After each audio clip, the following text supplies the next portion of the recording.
in the late 1780s, the country of France was experiencing a rapid population growth. At the same time, they began to experience government debt, economic depression, rising unemployment, high food costs, and heavy taxes. Their queen at the time was Marie Antoinette. While some historical sources say that Marie Antoinette was actually very charitable, very caring about her people, the vast majority of French newspapers made her a villain. They characterized her as someone who didn't care about the people. She was accused of very lavish and extravagant spending during a time of crisis when people were starving. She was said to be completely out of touch with her country's suffering and unaware of what was going on in the country at the lowest level. In the height of the crisis, with the famine at its worst, she was informed that there was no food for the people. And legend has it she responded, "Well, let them eat cake." See, because she was so out of touch that she thought, well, if they don't have dinner, then just eat dessert. I don't understand the problem. In 1789, the French Revolution began, and during the Revolution, Marie Antoinette gave political aid to what was called the First War of the Coalition, or the War of the First Coalition. It was a group of European powers that, alarmed by a common people group overthrowing a noble king, was trying to defeat the French Revolution and restore the monarchy. That was some of their goal. Some of the other people involved were just trying to take advantage of the anarchy and exploit France. But either way, the Queen of France, instead of coming to the aid and rescue of the French people, she aided these foreign powers that were seeking to put down the revolution. In 1973, the Queen was given 1 day to prepare for her trial. It's believed that the outcome was predetermined. She was convicted of treason, and she was executed at the guillotine. We don't know if Marie Antoinette actually said, "Let them eat cake." We don't know if her lavish spending was a fact or just that, as in most times of crisis, the people at the top are the easiest to ridicule and the easiest to point fingers at. We're not sure, but what we do know is that, as was the case for royalty during that age, her people didn't really know her. They didn't have encounters with royalty. They didn't have encounters with the Queen. They didn't know her, and they definitely didn't have any love or respect for her. She wasn't somebody they wanted to follow, support, or share with anyone around them. See, tonight, we're going to look at an encounter with God. We're specifically going to look at Moses' encounter with God in Exodus. If you're not familiar with Exodus and Moses, let me catch you up. The Israelites, they've been in Egypt for a while, and they've grown to be a massive people. They went there as one family, and they've grown into a massive people. And at some point, the Pharaoh, afraid that this massive population was going to get out of hand, become an enemy, he enslaved, oppressed, and exploited them. At one point, even in their enslavement, they were growing so rapidly that Pharaoh ordered for all of the Hebrew boys to be killed. Moses' parents hid him. They kept him safe until they couldn't hide him any longer. And then, putting him in a basket, they dropped him in a river, and they floated him down the river. And as God would have it, he was rescued by an Egyptian princess. She took him in, and she raised him as her own son, which means he would have grown up in royalty. He would have been educated.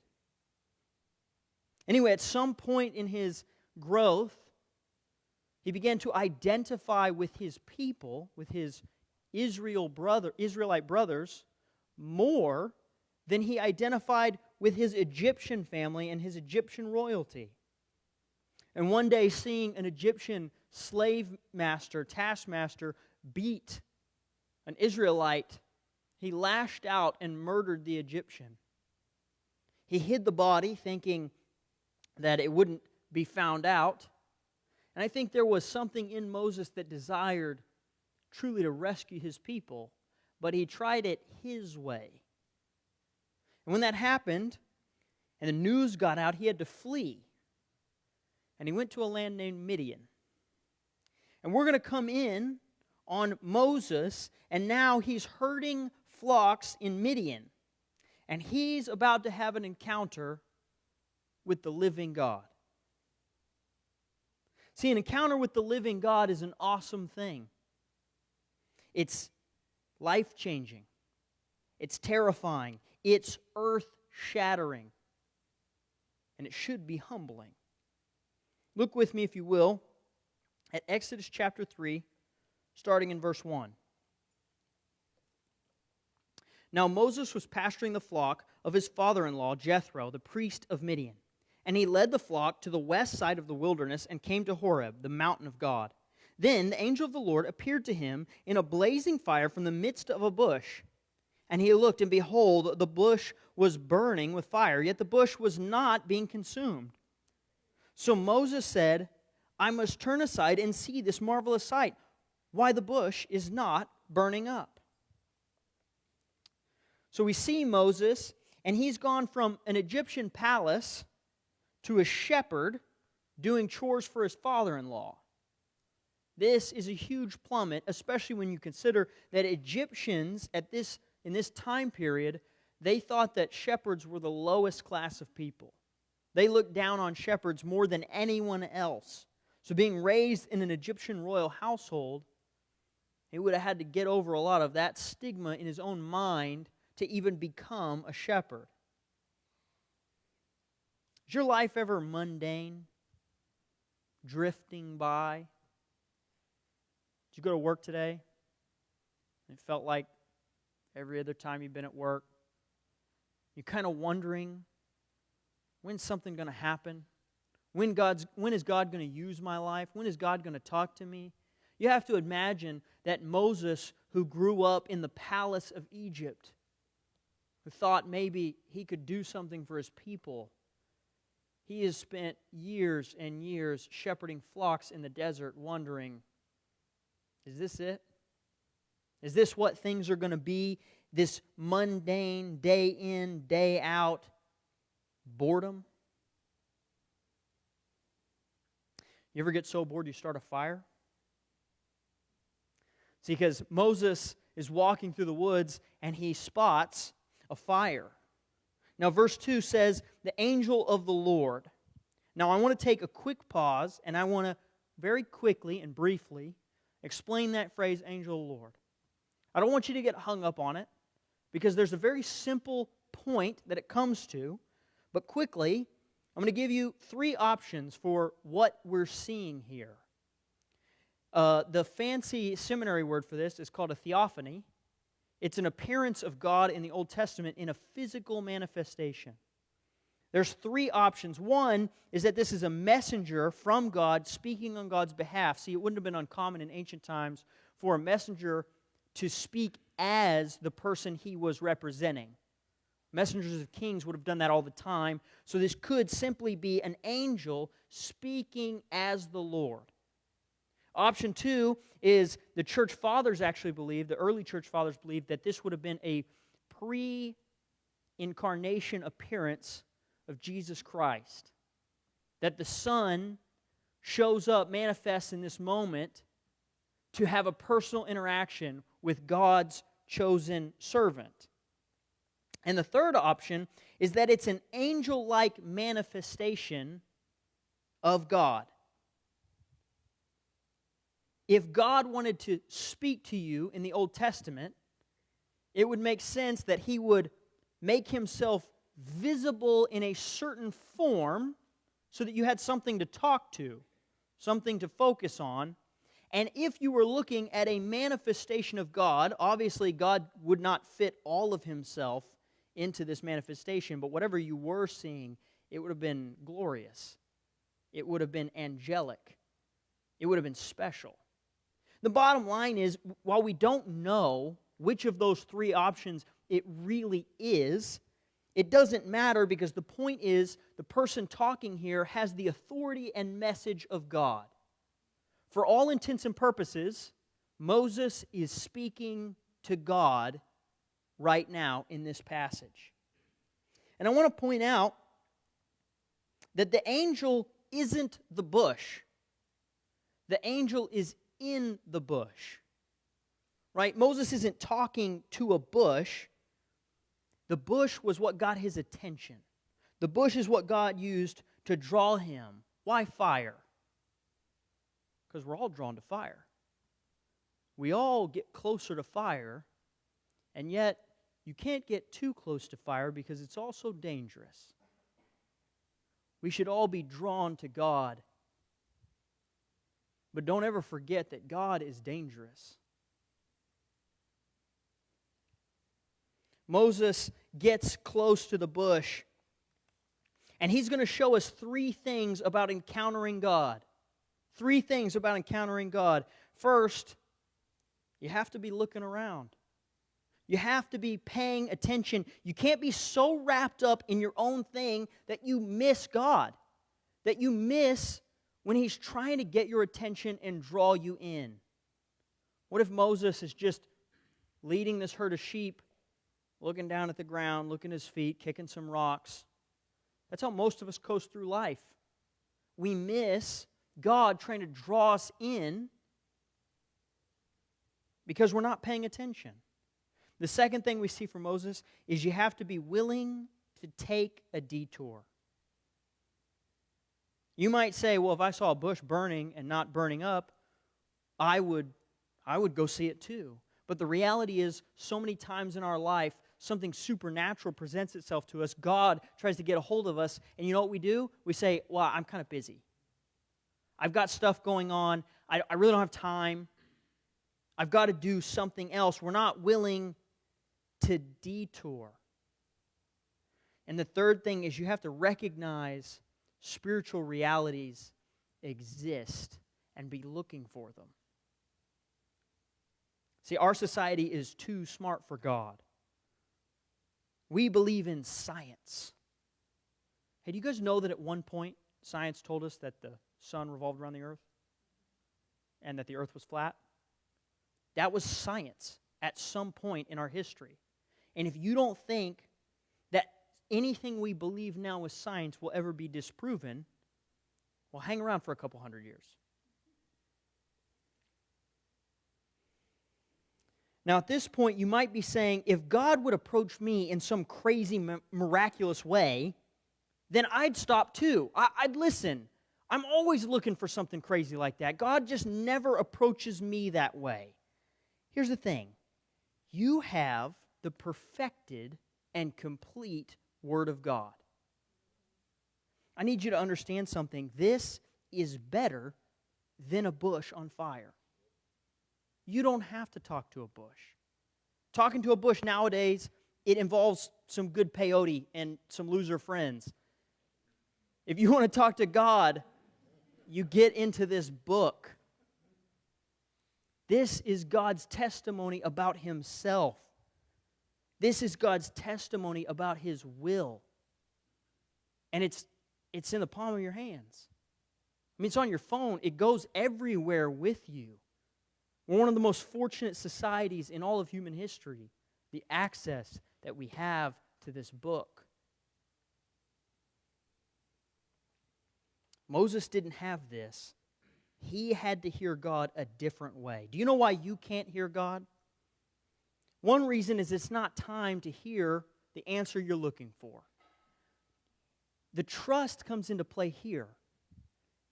If it's not time, then you don't want to hear it yet. And I mean that in the best possible way. Here's the reality. If you're seeking God day in, day out, trying to get an answer, the moment He gives you the answer is the best possible moment to get the answer. And if you haven't heard it yet, don't panic. That is trusting in God. The other reason you don't hear God is because you're not listening. You have to be in the Word. And not only that, but you have to be taught how to read the Word. I hope that you guys understand this, but when Philip and I, when we teach these lessons, the goal is not just to say, oh, look at what I found. The goal is that you begin to adopt and understand how we found it. The goal is that you begin to see how to dissect the Word so you can go home and get into it and say, oh, wow, I found something. God spoke to me. I see truth. And you see that by spending time with it. Look in verse 4. When the Lord saw that he turned aside to look, God called to him from the midst of the bush and said, Moses, Moses. And he said, Here I am. Then he said, Do not come near here. Remove your sandals from your feet. For the place on which you are standing is holy ground. And he said, I am the God of your father, the God of Abraham, the God of Isaac, and the God of Jacob. Then Moses hid his face, for he was afraid to look at God. When God saw that Moses was listening, he talked. God speaks when we're listening. He's waiting to see that we want the answer, that we're looking for it. It says Moses turned aside. You know what that means? He left his worldly responsibilities behind to have an encounter with God. He put other things on hold and he said, right now, this is what's important. Let me ask you something. Who's actually responsible for your responsibilities? God is. If God wants to have a conversation, don't you think He knows what you've got going on? He's the one controlling those outcomes. You don't get to ignore God, chase outcomes, and then ask Him why He didn't bless your efforts. You need to stop, detour, and encounter the living God. This is why we fast. The whole point of fasting is saying right now, eating isn't as important as hearing God. Sleeping isn't as important as hearing God. Watching my favorite television show isn't as important as hearing God. That's what a fast is. It's putting on hold the physical and emphasizing the spiritual. We need to hear from God. God calls to Moses. He says his name twice. He says, Moses, Moses. In this period of time, that would have been a term of endearment. God is instantly signaling to Moses friendliness.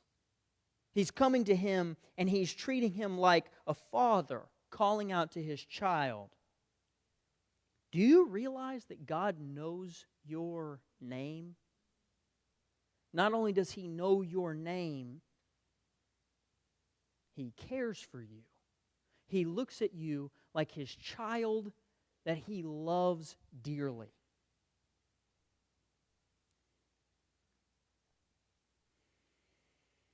He tells Moses to take off his shoes. In this period of time, it would have been polite and proper to take off your shoes when you entered somebody's house. See, right now, at this period of time, there's no tabernacle, there's no temple. They call it the mountain of God, Mount Horeb or Sinai. This is God's home. And Moses has just walked through the front door, and God says, take off your shoes, show respect. And I want to pause on this note. Why do we raise our hands in worship? We raise our hands in worship because changing our posture affects the way that we encounter God. Listen, if you're worshiping like this, or like this, you are not preparing yourself to encounter God. Is this uncomfortable? It is. It's uncomfortable, especially if you don't do it all the time. So the next time you think, I don't want to do that, that's weird. That's exactly why you should do it. Because you need to put yourself in a position where your encounter with God isn't about who's around you or who's paying attention to you. You're saying, I care more about meeting God in this moment. I don't care if you have to lay down flat on your face. I don't care what you have to do to your posture to say, all I want right now is to encounter God. Verse 6, God says, I'm the God of Abraham, the God of Isaac, the God of Jacob. This would have signified to Moses that he was the one true God, the God that Moses had heard about his whole life, the God that has not changed. He was the same God to Abraham, the same God to Isaac. He was the same God through every generation. There was never a change or a shift in God. James 1, verse 17 says, every good thing given and every perfect gift is from above, coming down from the Father of lights, with whom there is no variation or shifting shadow. I want you to understand that God's first signaling to Moses is this: I'm the same God of the covenant of Abraham, and I have not forgotten my people. God has not forgotten any of His people, and He hasn't ever changed His mind about them. And then we see that Moses hides his face. I heard once that if you're focusing on God in worship, it should either make you feel very small and dirty, or it should make you forget about yourself entirely. See, the reality is, meeting a living God and a perfect God should be an overwhelming experience.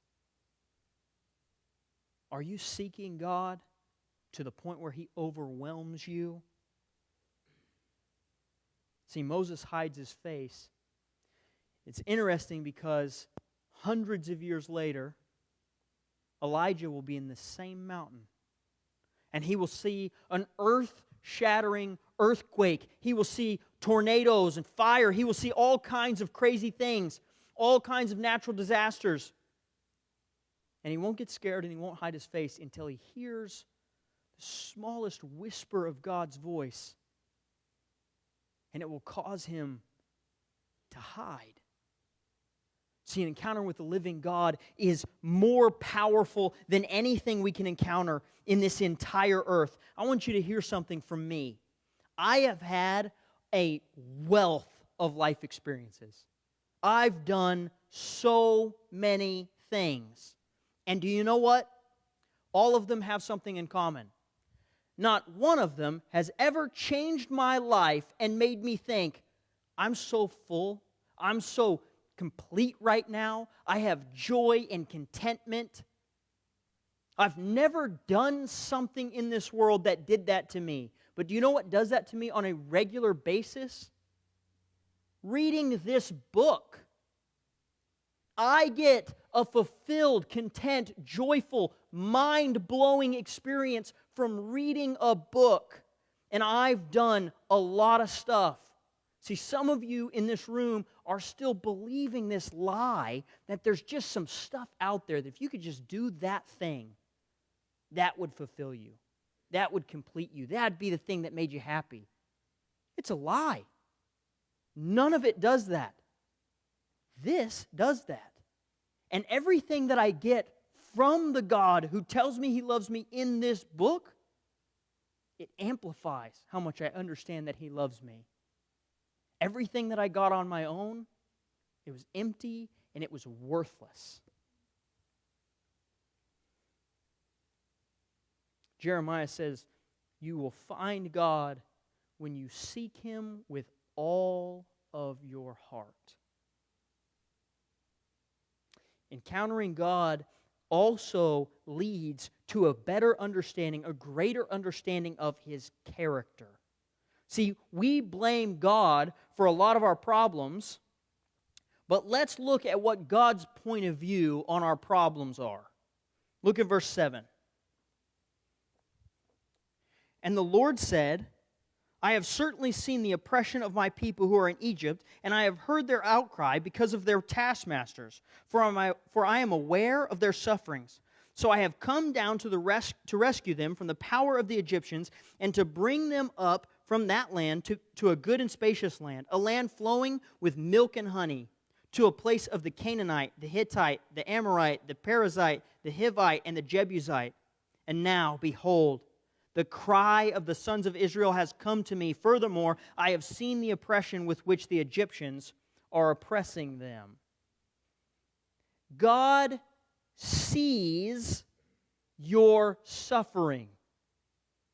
God sees it. That first part where it says God sees, I want you to understand something about that word. It doesn't mean that it has passed in front of His eyes. What it means for God to see there is that He's watching carefully. He's paying close attention. God is meticulously watching your suffering, your situation. He takes a massive interest in what's happening to you. God hears. God hears. He's not ignoring you. He hasn't forgotten you. He's not blowing off your request. He's waiting for the perfect time. He's waiting to work it out in the most perfect way. There's only two options. When you don't receive something that you have asked for God, it's either not the right time, or you've asked for something like a snake. And we know that our Father will not give us a snake. He won't give us something that hurts us. See, James says that when we ask for something for our own pleasure, we don't get it. Why? Because that kind of request takes our eyes off of Jesus. It takes away our encounter with Him. So God sees, God hears, and God is aware. God is aware. He knows. That word there means He understands the problem and He's determined to act. He's not looking at your situation going, I wonder how I fix this.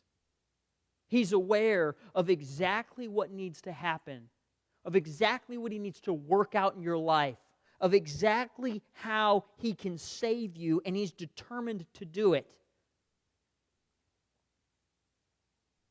And then the best part that we see in verse 8, so I have come down to rescue them. He came. God sees, God hears, God is aware, and He came to fix it. He came to rescue us. He's come to settle the matter, to rescue from slavery and take to the promised land. I need you to understand that God has not abandoned you. One of the things that I struggle with in our mindset is this idea that God has saved me later. God's dealt with the whole heaven and hell problem, but now I'm just kind of on my own, strung out to dry. Any of you had a bad day recently? God saw that. He was aware of that. He cared about that. And He hasn't just saved you later. He saved you now. He has comfort. He has salvation. He has support and strength. When you encounter the living God, you understand that His character is not later. It's not hanging you out to dry until someday when you die. It's fixing things for you right now. See, Marie Antoinette, she didn't see her people. She didn't watch closely their suffering. She didn't hear their cries or understand their problems, and she didn't come to their rescue. But God has come to your rescue. God is not a man that He would lie or change His mind. He's the one true loving God. Have you encountered the living God? Have you seen His character? Psalm 34:8 says, "Taste and see that the Lord is good. Blessed is the one who takes refuge in Him." Listen, if you want to experience God, encounter God, you have to lean into Him. He has to be your source of rescue, your source of refuge. It's not enough to just kind of passively sit in chairs at church. I hope when you come here, you're not checking some block that says, I went to an extra service, so I'm good to go. I hope you're here because the Lord is your comfort. He is your refuge. He is what blesses you. See, once we encounter the Lord, He wants us to share His name. If you've been rescued, you will tell others that you've been rescued. Look in verse 10. "And now come, and I will send you to Pharaoh, so that you may bring my people, the sons of Israel, out of Egypt." But Moses said to God, "Who am I that I should go to Pharaoh, and that I should bring the sons of Israel out of Egypt?" And He said, "Assuredly I will be with you, and this shall be the sign to you that it is I who have sent you. When you have brought the people out of Egypt, you shall worship God at this mountain." God doesn't just encounter us. He sends us out so that we can bring others back to Him and they can have the same encounter. It's not enough that you've been saved. How selfish would it be if Moses, he just keeps this to himself. He's like, "Oh my gosh, Lord, you've saved the people of Israel. That's great. I'm going to go back to herding my flock right now." No, the key is that we are being sent by God. Moses says, I don't want to force my religion on anybody. I don't want to force anybody to what? Be freed from slavery? Now, I translated that into the way that we view it. Because we're constantly not telling people about the name of Jesus because it might be offensive. It might be too much. It might be bothering them. You know what you're bothering them out of? Hell. You're bothering them out of being separated from God for all of eternity. I have to say, if you understand the gospel, and you think about it from the perspective of if you didn't understand the gospel, wouldn't you want somebody to bother you about it? Wouldn't you want somebody to tell you about the encounter they can have with the living God? And then what does God say? God says, "I will be with you in this." God doesn't make us go alone. God's not like, I don't know, I really want you to go tell people about me, but on the way there, try to come up with some magic tricks or something because they're probably not going to believe I sent you. No. God is going to go with him. He says, "Surely, I'm coming." It's not you saving people. It's God who saves people. And He tells Moses, "I'm sending you out, but I'm going to be right there the whole time." You know the best part about sharing the gospel is? It's not on you to save the person. You just get to participate in what God is doing. And when that person gets saved, you got a front row seat. You got a front row seat for somebody's eternity changing. You got a front row seat to somebody else encountering the living God. And then we see the purpose. God says, "I'm sending you, and the sign will be that you'll come back here and you'll worship me." You guys understand the reason that there's nothing in life that's fulfilling apart from God?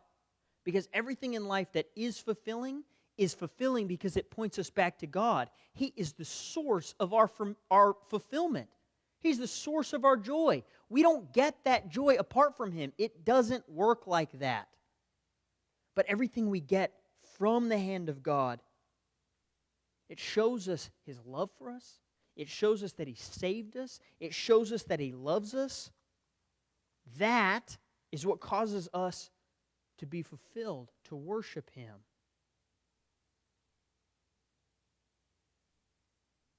See, God came to our rescue. That's why we worship Him. That's why we praise Him. So what they did to Marie Antoinette was they chopped her head off. She didn't come to save them. She strung them out to dry. She actually aided their enemies. I discovered over this last week that there are some things in my life that I've been blaming God for. I've been looking at some things in my life that I feel like God kept from me and saying, man, God, I don't know why you didn't love me in that way. Do you know what God showed me on every single one of those things? In every single instance of the thing I'm blaming God for not giving me, He was protecting me from something that would have poisoned me and tried to kill me. God is not out to just kill your fun. God is protecting you from evil things that you don't understand, you don't want to get a hold of. Look in verse 13. Then Moses said to God, "Behold, I am going to the sons of Israel, and I will say to them, the God of your fathers has sent me to you. Now they may say to me, what is His name? What shall I say to them?" And God said to Moses, "I am who I am." And He said, "That is what you shall say to the sons of Israel, I am has sent me to you." God furthermore said to Moses, "This is what you shall say to the sons of Israel. The Lord, the God of your fathers, the God of Abraham, the God of Isaac, and the God of Jacob has sent me to you. This is my name forever, and this is the name for all generations to use, to call upon me." I want you to see one key word in there. God's concern. God's concern. God cares about His people. He's concerned for them. He's concerned for their oppression. God cares about you. See, the things that I was blaming God for in my life, saying, wow, God just didn't love me when He didn't give me this thing. God was so concerned for me, He didn't give me things that would have been evil for me, that would have caused pain for me.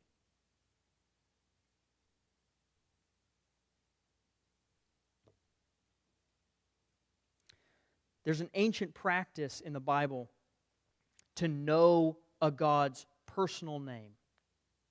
The reason for this is because if you knew a God's name, you could manipulate that God. You had a power there. You understood who that God was. You could leverage that God. It's very clear here, though, that Moses isn't the one giving the orders. See, God tells Moses His personal name, but Moses is not in charge. The personal name of God is I am, or Yahweh. Now, the word Yahweh, it's connected to the Hebrew verb for to be. And there is a connection. It means to be, it means I am that I was, I am that I am, and I am that I will be. It means to be consistent. It means to be unchanging. But it's also connected to another verb. It also means to cause. You understand this? That God was not caused. He is the first cause. He is the cause of everything else. Our entire lives and everything about our universe is caused by God, but He is not caused. He is the supreme cause, and He's unchanging.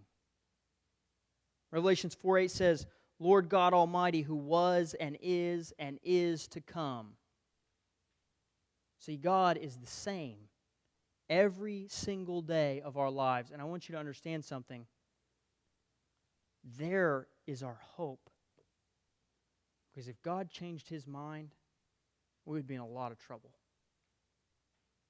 See, when you get saved, God makes up His mind about you, and it never changes.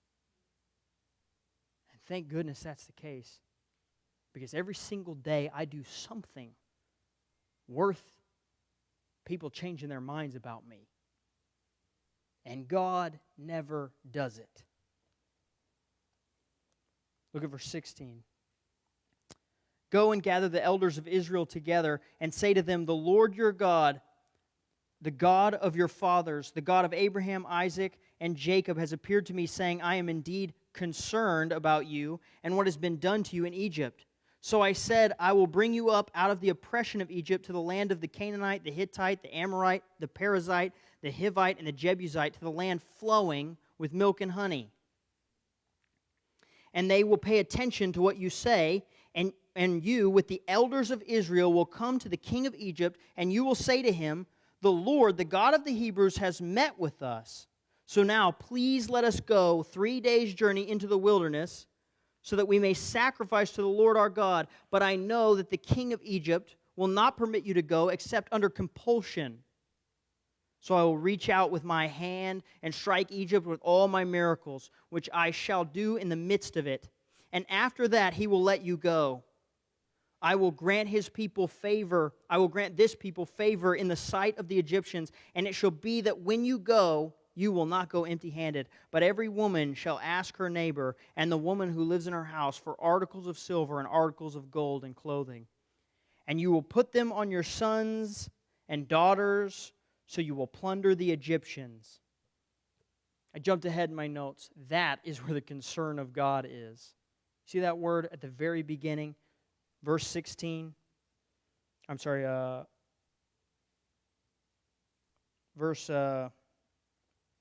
16 at the end. I am indeed concerned about you, and this is what has been done in Egypt. See, God cares about us. And notice that what is he telling Moses to go take to his people? His word. His word that he cares. His gospel.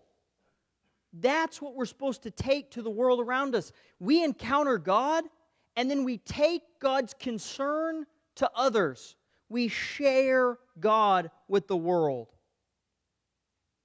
That message has two effects. The elders and the people believe, but the second effect is that Pharaoh has to be submitted. My Bible translates it compulsion. Another translation for that word is a mighty hand. What it means is only God can submit this Pharaoh. And make no mistake. See, verses 21 and 22 are war language. All who rebel against God will be submitted, and they will be plundered. Because there will be a day when everyone who has not believed, they meet the other side of God. They meet the wrathful side of God. But those who believe, they're rescued. They're kept. Now, I want to address this. They only ask, God tells them to ask for 3 days. It doesn't make a lot of sense. It doesn't look like a rescue. They're going to have to go back. But you need to understand that this phrase, it's an idiomatic phrase. It's like if I say, you got a second? If I say, you got a second, I'm not asking for 1 single second. See, some people will go, yeah, I have 1 second. I'm people. But the point is, it's an idiom. It's an underplayed question, but Pharaoh's going to understand that they're not asking for 3 days. They're asking to leave the land. How many of you pack for a trip and you pack for like 15 days and it's like a two-night trip? All the ladies in the room, right? And that's what's happening, right? You can see the elders and Pharaoh walking in with all their rolling luggage, and they're like, we want to go for 3 days. And Pharaoh's like, you packed everything, right? He knows. He knows that they're going to leave. This phrase is a polite way of saying, we're leaving now. We're going to take the keys and we're going to go. And you're not going to see the car again. And see, the other piece of this is that they're saying, we're going to go worship our God. See, Pharaoh thought he was a god. So them saying, we're going to leave and we're going to go worship our God, is a direct challenge to a man who had glorified himself, and God would be glorified in defeating him. God would be glorified when his mighty hand overcame Pharaoh. See, if you haven't been rescued, you have nothing to tell people about. But if you have been rescued, if the living God has rescued you, that encounter will change your life, and you have something to tell people. You have something to share, something to carry, something to give to others.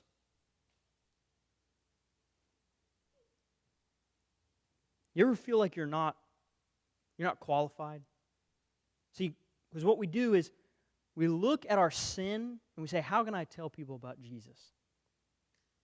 Here's what you need to understand. You're not qualified.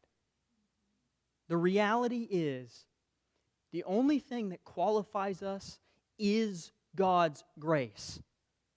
But you are equipped. You're equipped with the Holy Spirit. You're equipped with the message of the gospel. You're equipped with the Word of God. You're not qualified. But you need to share God's message of concern and rescue because He's equipped you with it. And He's going with you. See, Moses wasn't qualified. He was a murderer, and now he's a shepherd. But God had equipped him with His Word and with an encounter that he was going to take back to the people and show them that they were being rescued. Are you sharing God with people who are enslaved to sin?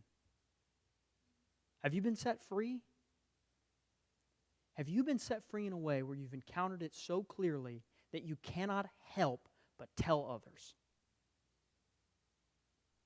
I told some guys today, if there's a prayer that you should pray every single day, it is, God, show me the truth of the gospel. Make it clear to me. And I want to tell you something. If you think that you've already got that one covered, you're on to Christianity 2.0. You're on to advanced level Christianity. You've already missed the point. There is nothing but the gospel. The Bible is just angles on the gospel over and over and over again to make it clear to all people. You should ask God every single day, show me the gospel. Show me in your word. Show me in my life. Show me at work. Show me in school. Show me the truth of the gospel. An encounter with the living God should blow you away. It should change your entire world. If you've become a Christian, you've had at least one encounter with the living God that changed your eternity. But have you encountered the living God on a repeated basis after that is continuing to change you? That is growing you in your Christ-likeness and producing fruit? Or did you just kind of cross the line to get into heaven and give up? That language isn't in the Bible. We're told to run a race and endure, not just check a block and then get back to what we were doing. If you've encountered the living God, then you can know truly His character and share Him with others. God came for you to rescue you. And He came to rescue you not just in eternity. He came to rescue you right now. We're going to do something a little different tonight. We're not going to do really an invitation. We're going to do an extended prayer time. And here's what I'm going to encourage for you to do. I'm going to encourage for you to make yourself comfortable in space and uncomfortable in posture. Use the room. Sit, stand. bow, kneel, I don't care. But put yourself somewhere in this room and don't check out. Don't just stare at the floor.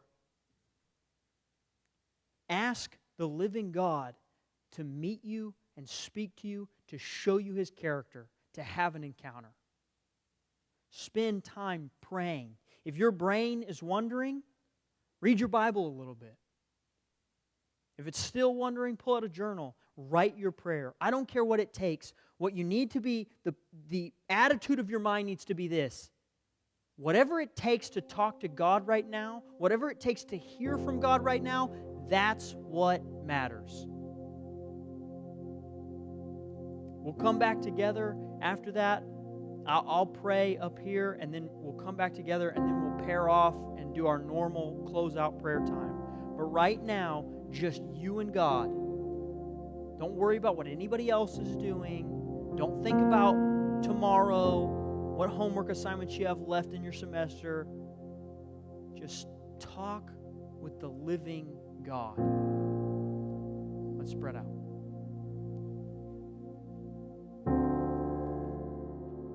Hey guys, Pastor Philip Jackson with Reach Tulsa. I am so glad that you chose to join us here tonight on our live stream. I want to encourage you guys to be a part of our community. You can learn more about Reach by going to our church's website, evergreenbc.org/reach. You can also find us on social media by looking for reach.tulsa. We're on Instagram, on all the other major platforms. You can get connected there to know what's going on here at Reach Tulsa. I want to encourage you. You are not alone. You have a place, and you belong here. I'll see you soon.